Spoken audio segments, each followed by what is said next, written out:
Uhawe ikaze mu kiganiro inyigisho za Bibiliya. Muri iki kiganiro tugenda turaba ibice by'ivyanditswe muri Bibiliya yera ijambo ry'Imana, tukarimbura insiguro yavyo. Ni ikiganiro gitanga inyigisho z'ivyanditswe vyera mu kiringo c'imyaka 5. Inyuma y'icigwa turaguha inomero woturonderako igihe wogira ico ugomba guterera canke kubaza. Kaze twumvirize kandi twigishwe.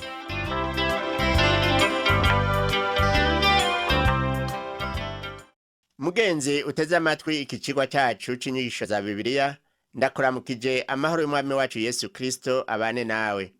Uri kumwe na Pastor Samuel Nsabimbona ndakigushikiriza.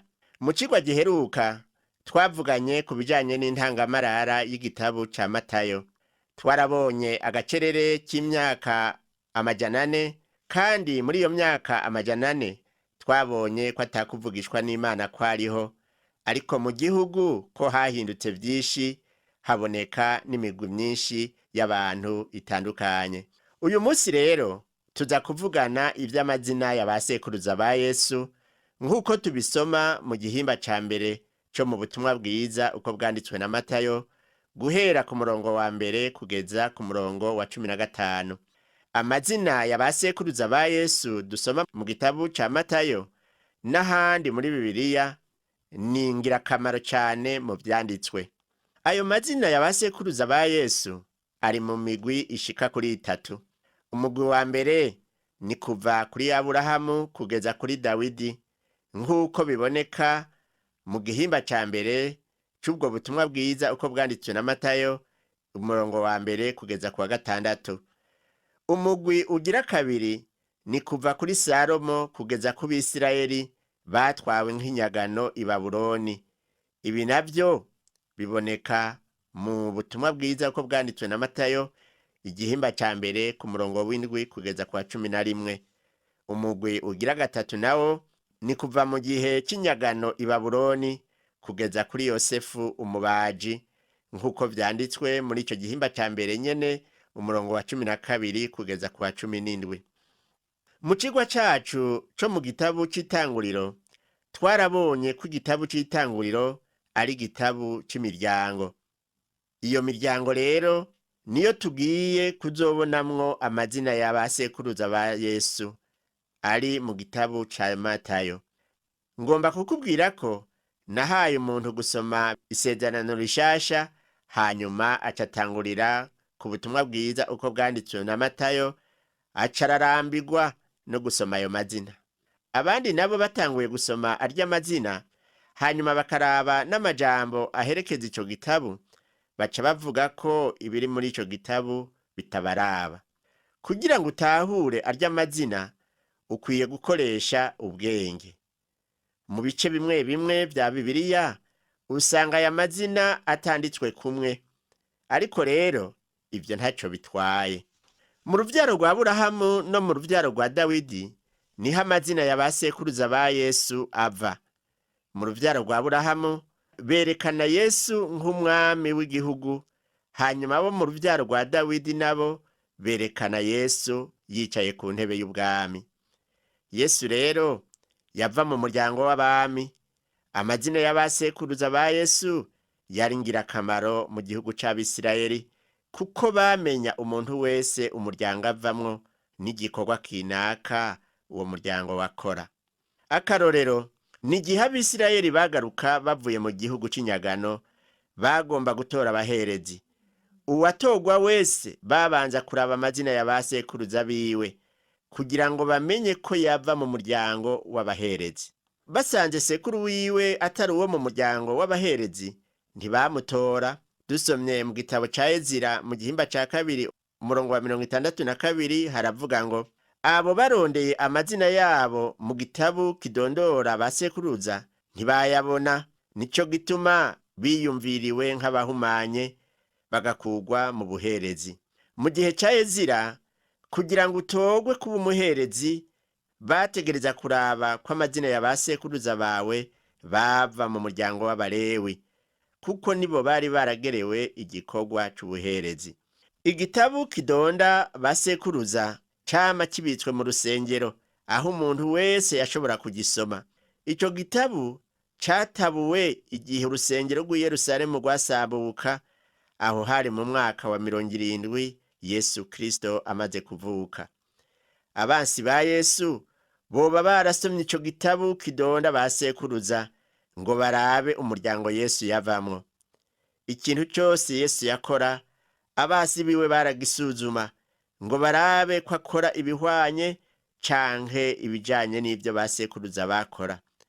Baravye ivyo yakora, basanze Yesu atihenda na gatoya. Yesu yari umuntu adasanzwe mu kwigisha. Uribuka ko yavuze ati, umwungere mwiza aca mw'irembo ry'intama, ariko igisuma n'abambuzi buririra ahandi kugira ngo bashike mu ruhongore rw'intama. Niko tubisoma mu butumwa bwiza uko bwanditswe na Yohana mu gihimba c'12:2. Uruhongore Yesu yavuga hano ni igihugu c'Abisirayeli. Yesu mu kuza mu gihugu c'Abisirayeli ntiyuririye ahandi, ntiyaciye mu canzo, ariko yaciye mw'irembo. Yesu yavuye ku ngoma y'ubwami bwa Dawidi wo mu ruvyaro rwa Aburahamu. Yesu yaje gushitsa ivyavuzwe vyose kuri we mw'isezerano rya kera. Rero abansi ba Yesu ntaco bavuze kuri we gitandukanye na basekuruza biwe. Abasi biwe barabuze ingene bomurenganya baciye kuri basekuruza biwe, ariko barondeye urundi rwitwazo rwo kumurenganya, kandi barabikoze. Nk'uko twabivuganye mu ntango, si abantu benshi basoma rujya rutonde rw'amazina ya basekuruza ba Yesu. Umunsi umwe twari mu nyigisho zimwe bita seminere. Hanyuma umwigisha wa Bibiliya aratubaza ati, ni bande muri mwebwe bamaze gusoma Bibiliya yose mu gihe c'umwaka umwe? Muri izo nyigisho twari nk'abantu 200, ariko nta n'umwe yamanitse ukuboko kwiwe ngo yemeze ko amaze gusoma Bibiliya yose.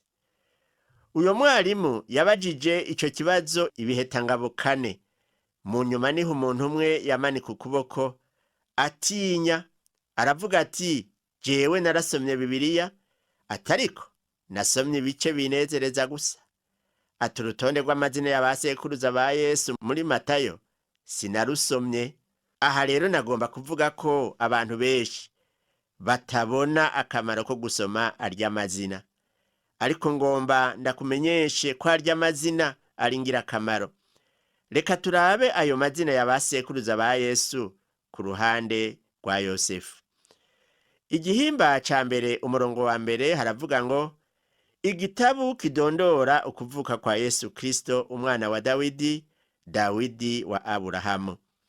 Iryungane rivuga ngo igitabu kidondora uruvyaro ni iryungane Matayo yakoresheje cane mu kwandika iki gitabu. Niwe wenyene yakoresheje iri ryungane mu banditsi b'isezerano rishasha. Uravye mu isezerano rya kera ugasoma muri Maraki, Zekariya, Hagayi, mbere naho wosoma ibitabu 5 vya Mose, ugasoma gusubira mu vyagezwe, guharura, Abalewi, Kuvayo no mu Itanguriro, nta na hamwe uzosangira iryungane atari mu butumwa bwiza uko bwanditswe na Matayo. Ariko umuntu asomye Itanguriro igihimba ca 5 umurongo wa mbere, niho asanga iryungane rigomba gusa n'iryo rivuga ngo, iki ni igitabu kidondora uruvyaro rwa Adamu. Rero hari ibitabu 2, igitabu kidondora uruvyaro rwa Adamu n'igitabu kidondora ukuvuka kwa Yesu Kristo. Mbega umuntu aba mu ruvyaro rwa Adamu gute? Uwavutse wese aba ari mu ruvyaro rwa Adamu. Ntaco umuntu akora ngo abe mu ruvyaro rwa Adamu. Kuba waravutse birakwiye kugira ngo ube mu ruvyaro rwa Adamu.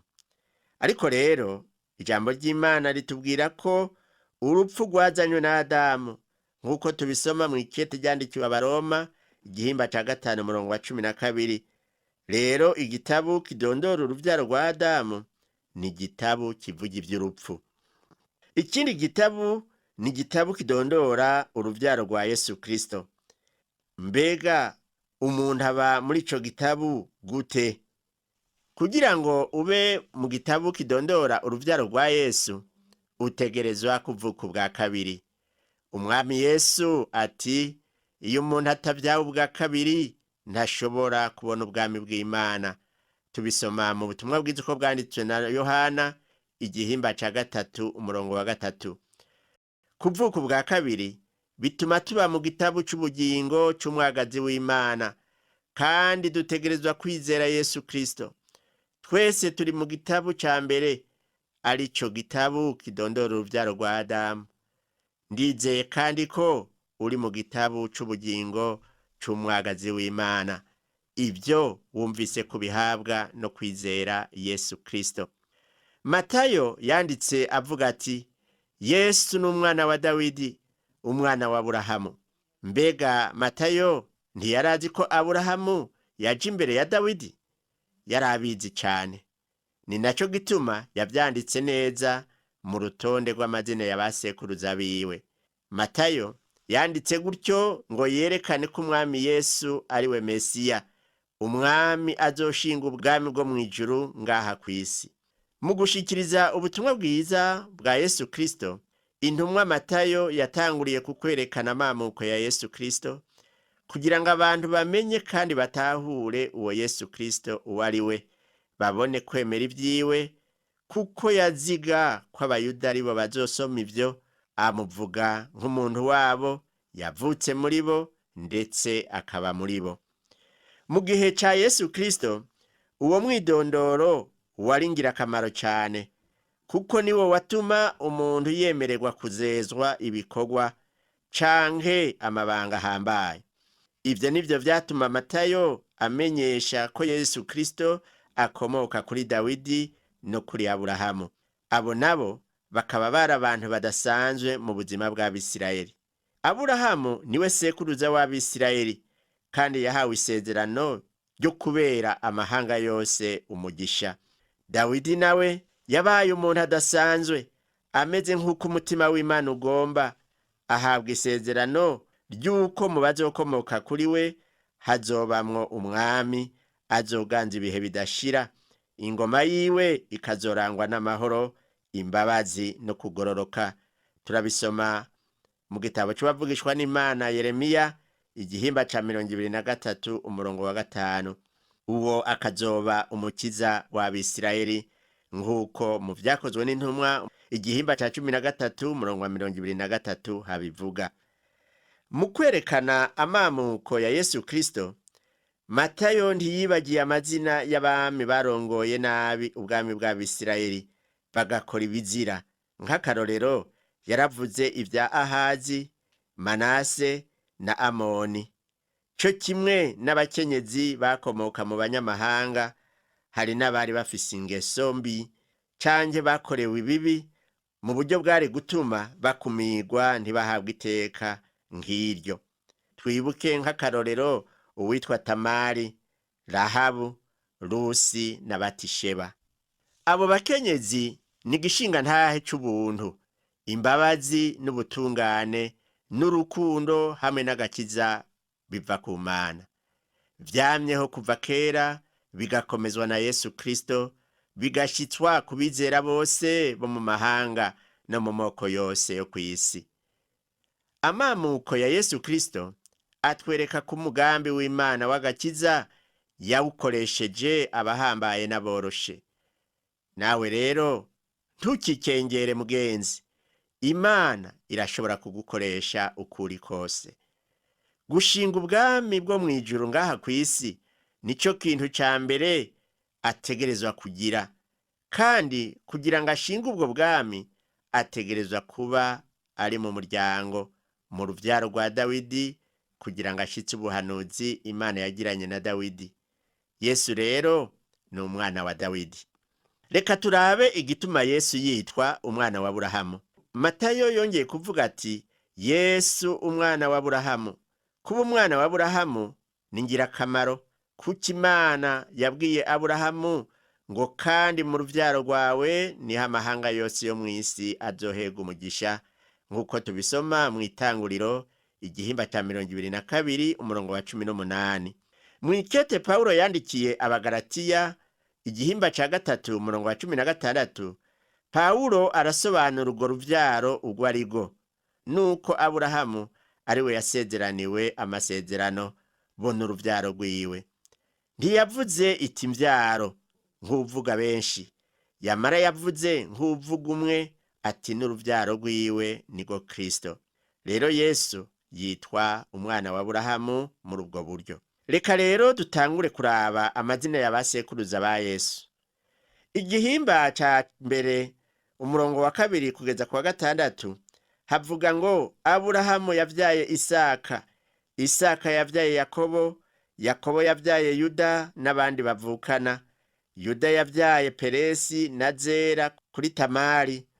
Peresi yavyaye Hesironi, Hesironi yavyaye Ramu, Ramu yavyaye Aminadabu, Aminadabu yavyaye Nahasoni, Nahasoni yavyaye Salumoni, Salumoni yavyaye Bowazi kuri Rahabu, Bowazi yavyaye Obedi kuri Rusi, Obedi yavyaye Isayi, Isayi yavyaye Dawidi. Uravye neza uru rutonde rw'aya mazina ninge nakurikirana ruratangaje cane. Harimwo amazina 4 y'abagore b'abanyamahangakazi atarakwiye kubamwo. Mu migenzo y'Abaheburayo, amazina y'abagore ntiyari yaremerewe kuja mu rutonde rw'amazina y'abasekuruza b'abantu, kuko izina ry'umugabo niryo ryitirirwa umuryango. N'ubu munsi niko bimeze mu bihugu vyinshi. Izina ry'umugabo usanga ari ryo ryitirirwa umuryango, nk'uko biri na hano iwacu mu gihugu c'u Burundi. Mu gihe ca Yesu ntivyari vyoroshe gutora izina ry'umugore mu mazina ya basekuruza, ariko muri uru rutonde rw'amazina ya basekuruza ba Yesu tubonamwo amazina 4 y'abagore kandi b'abanyamahanga. Imana yari yarabujije abantu bayo kutazokwabirana n'imiryango y'abatizera Imana, imiryango y'abapagani. Isaka ntiyemerewe kurongora umunyakananikazi, yaronderewe umugeni mubo mu muryango kwa se wiwe Aburahamu. Na Yakobo yarondeye umugeni mubo mu muryango kwa nyina wiwe Rakeri. Ibi byose babigira kuko banka kurongora mu banyamahanga. Imana yagomba ko abantu bayo baguma basenga Imana imwe gusa, kuko mu ruvyaro rwa Aburahamu ariho Yesu Kristo yategerezwa kuzokomoka. Muri aya mazina ya basekuruza ba Yesu tubonamwo abanyakananikazi babiri. Uwundi umwe yari umunyamowabukazi, uwundi yari umuhetikazi. None boba binjiye gute mu rutonde rw'amazina ya basekuruza ba Yesu? Izina rya mbere muri ayo mazina y'abanyamahanga ni Tamari, nk'uko tubisoma ku murongo wa 3 w'igihimba ca mbere c'ubutumwa bwiza uko bwanditswe na Matayo. Tubona ivya Tamari mu gitabo c'Itanguriro mu gihimba ca 38. Tamari yari umukazana wa Yuda, araheza amuvyarako Peresi. Tamari yinjiye mu mazina ya basekuruza ba Yesu kuko yahisemwo kuja mu muryango wa Yuda. Ivyiwe tubisoma mu gitabo ca Yosuwa igihimba ca 2. Rahabu nawe yari umunyavyaha, mugabo amaze kumenya ibitangaza Imana ikora, yahindutse umuntu mwiza, yizera Imana ihoraho. Mu gitabo c'Abaheburayo mu gihimba ca 11 umurongo wa 31 umwanditsi avuga ati, ukwizera niko kwatumye Rahabu maraya ataranduranwa n'abatumviye Imana, kuko yakiranye amahoro abaje gutata. Rahabu rero yinjiye mu mazina ya basekuruza ba Yesu kuko yizeye. Yari afise ukwizera, kandi kubwo kwizera yashitse mu gihugu c'isezerano. Rusi nawe ni izina ry'umugore w'umunyamahanga, riboneka ku murongo wa 5 w'igihimba ca mbere ca Matayo. Rusi yari intungane, nta kibi tumubonako, yari umunyamowabukazi. Mu gihe ca Rusi ivyagezwe vyavuga ngo ntihagire umunyamowabukazi agera mu ikoraniro ry'Uhoraho, nk'uko tubisoma mu gusubira mu vyagezwe igihimba ca 23 umurongo wa 3. Naho ivyagezwe vyabuza Rusi kwinjira mu ikoraniro ry'Uhoraho, hari umuntu yitwa Bowazi yagiye mu murimi we, hanyuma asangayo Rusi. Bowazi akimubona ubwa mbere yaciye amukunda, amugirira ubuntu, aramubabara, amwinjiza mu ikoraniro ry'Abisirayeli. Rusi abonye ibyo Bowazi amugiriye biramutangaza, yicisha bugufi, arunama ashika hasi, aramubaza ati, ni igiki gitumye ungirira ubuntu ukambabara kandi n'umunyamahanga? Tubisoma mu gitabo ca Rusi igihimba ca 2 umurongo w'10. Wewe nanje mugenzi, twokwibaza ubuntu Imana itugirira. Natwe turabanyabyaha, ariko kubera ukwizera twakijijwe n'ubuntu bwiwe, nigitangaza. Haleluya. Irindi zina tubona ni rya Batisheba. Iryo zina Batisheba ntiriboneka muri ayo mazina ya basekuruza ba Yesu. Mugabo ku murongo wa 6 w'igihimba ca mbere c'ubutumwa bwiza uko bwanditswe na Matayo, handitswe ngo Dawidi yavyaye Salomo kuri muka Uriya. Muka Uriya rero niwe yari Batisheba, yakoranye icaha na Dawidi. Batisheba yinjiye mu mazina ya basekuruza ba Yesu, kuko Imana idaheba umuntu n'umwe ngo nuko yazimiye. Intama irashobora kuva mu ruhongore rw'izindi ntama ikazimira, ariko umwungere wayo ntayiheba. Abimenye aca agenda kuyirondera kugira ngo ayigarukane mu ruhongore. Na Yesu Kristo yazanywe no kurondera abazimiye. Mu mazina ya basekuruza ba Yesu turabona ingene abanyamahanga canke abanyabyaha bagiriwe ubuntu n'Imana ikabakiza. Ugereranije uru rutonde rw'amazina ya basekuruza n'urundi ruri mu gitabu c'ivyo ku ngoma ya mbere igihimba ca 3, hari amazina ataboneka muri Matayo igihimba ca mbere umurongo w'8, nk'akarorero Ahaziya, Yowasi na Amaziya. Ayo mazina aboneka mu gitabo c'ivyo ku ngoma ya mbere igihimba ca 3. Hari igihe amazina yandikwa bagomba gutohoza uwavutse mu muryango kanaka. Rero hari aho bidakenegwa ko amazina yose yoca yandikwa. Urutonde rw'amazina tubona mu itanguriro ni urutonde rwabaye imbere y'umwuzure kandi ntirwari rukwiye neza. Reka ubu naho turaba urutonde rw'amazina Matayo avuga mu gihimba ca mbere ku murongo w'10 n'uwa 11. Hezekiya yavyaye Manase, Manase yavyaye Amoni, Amoni yavyaye Yosiya, Yosiya yavyaye Yekoniya n'abandi bavukana mu gihe cyo kwambukanwa i Babuloni. Muri uru rutonde rw'amazina ya basekuruza ba Yesu, Matayo yanditse Yekoniya mu mwanya wo kwandika Yehoyakimu. Naho Yekoniya ari mu rutonde rw'amazina ya basekuruza ba Yesu, Imana yari yaravuze ko atanumwe wo mu muryango wiwe azokwicara ku ntebe y'ubwami bwa Dawidi. Yekoniya rero yari afise ingeso mbi, yakora ibinyuranye no kugomba kw'Imana. Nico catumye Imana irahira iti, ndahiye ukubaho kwanje nije Uhoraho ndabivuze, yuko naho wewe Koniya mwene Yehoyakimu umwami w'Ubuyuda woba impeta y'ikimenyetso ku kuboko kwanje kw'iburyo, naho nyene no gushikura nkagukuraho. Uko niko Uhoraho avuze, niwandike umuntu ko atabana agira, umuntu atazopfa aroraniwe, kuko atawe mu ruvyaro rwiwe azororanirwa ngo asubire ku ntebe y'ubwami bwa Dawidi canke ngo azosubire kuganza i Buyuda.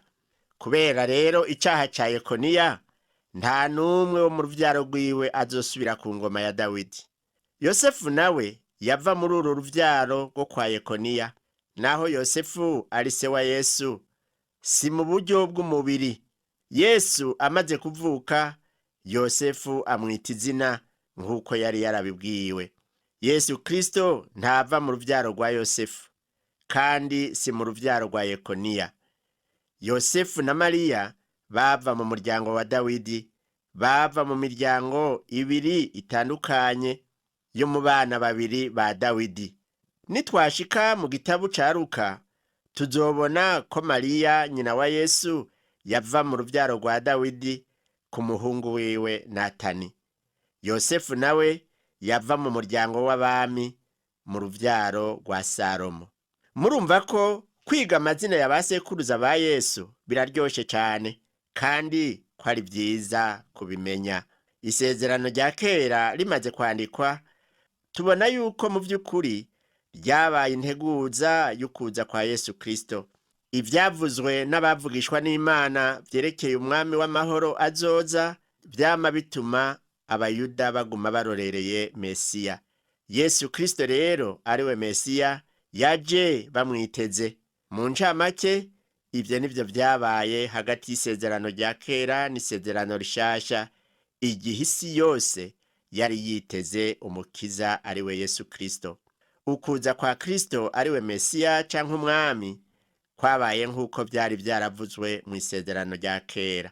Intumwa Matayo nawe mu kuvyandika yabikurikiranije neza, yatweretse ko Kristo yaje yavukiye mu muryango wa Dawidi nk'uko vyari vyaravuzwe. Imana ishimwe. Mu cigwa rero kizokurikira tuzoraba umurongo uheraheza amazina ya basekuruza ba Yesu. Reka tugarukirize hano uyu munsi tubanje gushimira Imana yuko umugambi wayo iwushitsa. Mana Data wa twese uri mu ijuru, turagushimira yuko ijambo ryawe ridahinduka kandi ibyo wasezeranye urabishitsa. Kuva kuri Aburahamu gushitsa aho Yesu Kristo yavukiye, urukurikirane rwabaye nk'uko wabigeze. N'uyu munsi ibyacu urabifise mu kiganza. Ndasengeye umuntu wese Mana ngo agume mu rutonde rwawe, kandi uwobona biriko biragorana umurinde kwihebura, ariko ahanga amaso kuri wewe kuko uzoshitsa ivyo wamusezeraniye. Gikuru tugira ukwizera izina rya Yesu Kristo umukiza wacu, ndabisavye muri iryo zina rya Yesu, amen. Icigwa cacu c'uyu munsi kigarukiye ngaha, naho ubutaha. Yesu aguhezagire.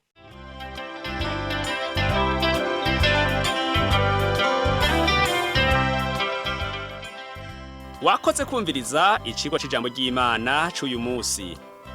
Ushobora kumviriza n'ibindi biganiro by'inyigisho za Bibiliya canke ukabikwega kuri uru rubuga rwa interinete rukurikira: http utuburungu tubiri uturongo tubiri duhengetse ttb akaburungu twr/org.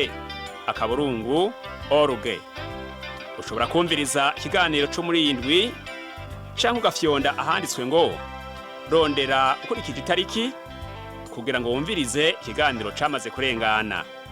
Ushobora no gufyonda ahanditswe ngo rondera ukurikije ivyanditswe kugira ngo wumve ibiri muri ico gice c'ivyanditswe vyera ugomba. Ufise ico wunganira canke ubaza, twandikire. Email ni twr@gmail.com. Ushobora kandi kudusanga kuri Facebook yitwa Burundi. Ushobora no kutwakura kuri iyi telefone yo mu biro. Inomero ni 22 24 26 57 mu masaha y'akazi. Canke kuri telefone ngendanwa, inomero ni 69 67 12 77 79 74 19 93. Udusanga kandi kuri Whatsapp, nimero ni 79 38 71 99. Yesu aguhezagire.